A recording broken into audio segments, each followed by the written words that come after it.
Hello guys, welcome back to this channel. तो आज मैं एक्सप्लेन करने वाली हूँ क्रिमिनल जस्टिस सीज़न 3 के एपिसोड 6 को। मैंने इसके बाकी सारे एपिसोड ऑलरेडी एक्सप्लेन कर दिए हैं, तो आप लोग मेरे चैनल में जाकर उन एपिसोड्स को देख सकते हैं। मैंने उनकी एक प्लेलिस्ट बना दी है, तो आपको वो एपिसोड इजीली मिल जाएंगे। तो चलिए एक्सप्लेनेशन को स्टार्ट करते हैं। इस एपिसोड के स्टार्टिंग में हमें मुकुल और उसके कुछ फ्रेंड्स को दिखाया जाता है, जो कि यहाँ से भागने की प्लानिंग कर रहे होते हैं, और वो मुकुल को भी उसके साथ चलने के लिए बोलते हैं। लेकिन वो उससे यहाँ पर कहते हैं कि तुझे अगर हमारे साथ चलना है तो हमें जल्दी बता देना। इसके बाद हमें कोर्ट की हियरिंग का सीन दिखाया जाता है। जो लेखा होती है वो डॉक्टर को कटघरे में बुलाकर उनसे पूछती है, जो मुकुल के ब्लड में एमडीएमए मिला था वही सारा के ब्लड में भी एमडीएमए है। तो डॉक्टर उसको कहते हैं कि वो दोनों एमडीएमए सेम है। अब माधव मिश्रा डॉक्टर से पूछते हैं कि आप कितना % श्योर है कि दोनों के ब्लड में मिला एमडीएमए सेम है। तो डॉक्टर उनसे कहते हैं कि मैं 99% श्योर हूँ।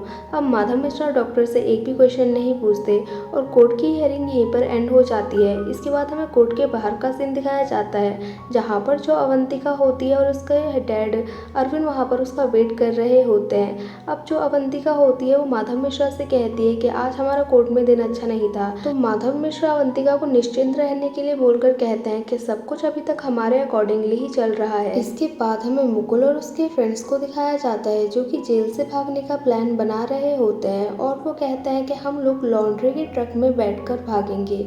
यहाँ पर उन लोगों को 3 गेट की चाबियां चुरानी होती है। अब जो मुकुल होता है वो अपने फ्रेंड से पॉकेट मारने की टेक्निक को सीखता है और वो उसको उस टेक्निक को सिखाता है। इसके बाद हमें दिखाया जाता है कि माधव मिश्रा को पता चलता है कि ये लोग नीरज को विटनेस बनाकर बुला रहे हैं, और वो अवंतिका को कॉल करता है इस बात को कंफर्म करने के लिए। अब जो अवंतिका होती है वो नीरज के पास जाकर इस बात को पूछती है कि तुम विटनेस बनकर जा रहे हो क्या। तो नीरज उससे कहता है कि मैं अपनी बेटी के लिए इंसाफ चाहता हूँ, और वो कहता है कि सारी दुनिया गलत नहीं हो सकती है और तुम ही बस अपने बेटे को बेगुनाह मानती हो।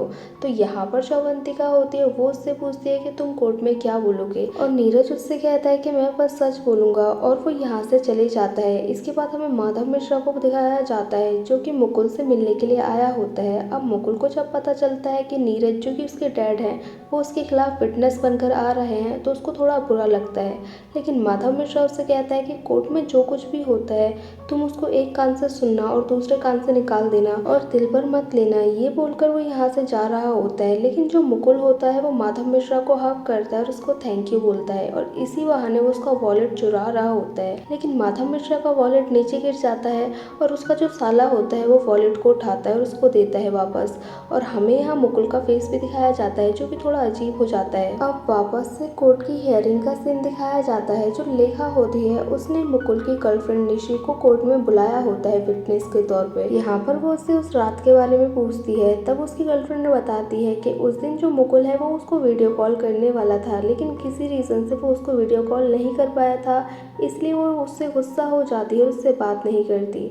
अब यहाँ पर जो लेखा होती है वो इन चीज़ों का अलग ही मतलब निकाल लेती है, और वो उससे कहती है कि आपको लगता है कि वो अपनी बहन सारा की हेल्प कर सकता है। तो यहाँ पर जो उसकी गर्लफ्रेंड होती है वो उसको बताती है कि हमें 7 मंथ हुए थे रिलेशनशिप में आए हुए, लेकिन जो मुकुल है वो हमेशा अपनी बहन की बुराई करते रहता था, तो मुझे नहीं लगता कि वो मुझे वेट कराएगा अपनी बहन के लिए और उसकी हेल्प करेगा।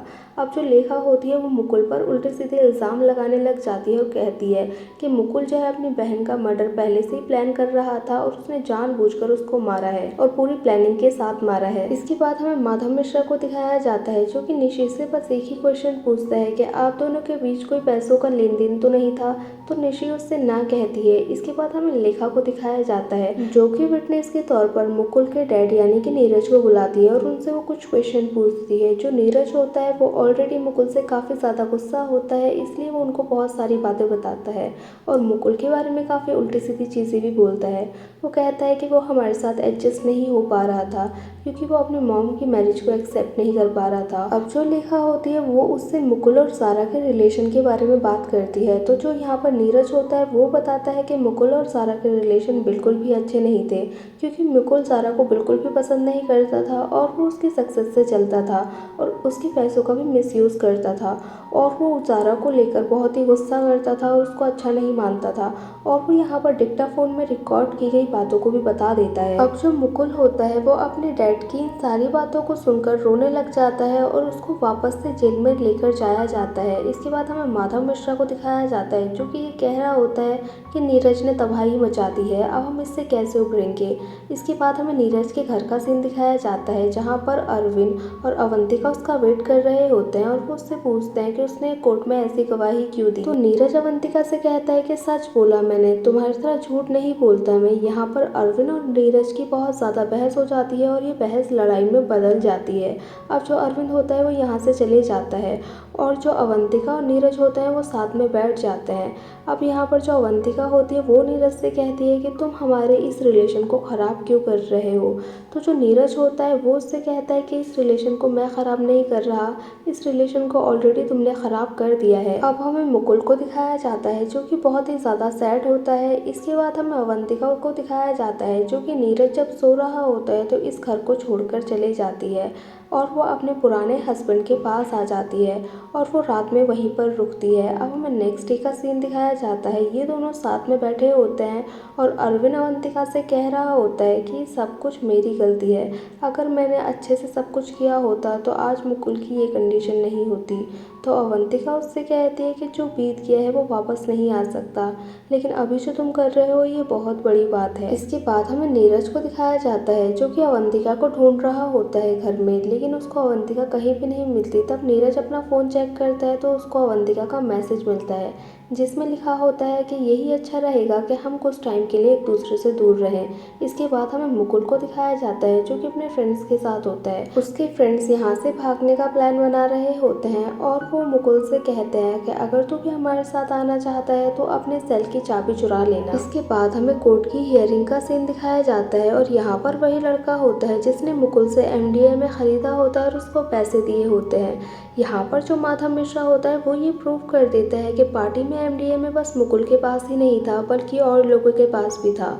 और यहाँ पर जो पुलिस होती है वो इस चीज़ के लिए रिस्पॉन्सिबल होती है कि उन्होंने अच्छे से इन्वेस्टिगेशन नहीं की थी। इसके बाद हमें लेखा को दिखाया जाता है जो कि कह रही होती है हमसे इतना इम्पोर्टेंट पॉइंट कैसे छूट गया। तब इंस्पेक्टर प्रशांत उससे कहते हैं कि ये कोई इतनी बड़ी बात नहीं है और आज माधव मिश्रा का कोर्ट में दिन अच्छा था। इसके बाद हमें मुकुल को दिखाया जाता है जो कि कुछ सोच रहा होता है और वो बाहर जाकर एक लड़के से लड़ाई कर लेता है। इसके बाद उसको संदे के पास भेज दिया जाता है। जो संदे होता है वो उससे कहता है कि आज मेरा बर्थडे है इसलिए मैं किसी को भी पनिशमेंट नहीं दूंगा और वो उसको यहाँ से ऐसे ही जाने के लिए बोलता है।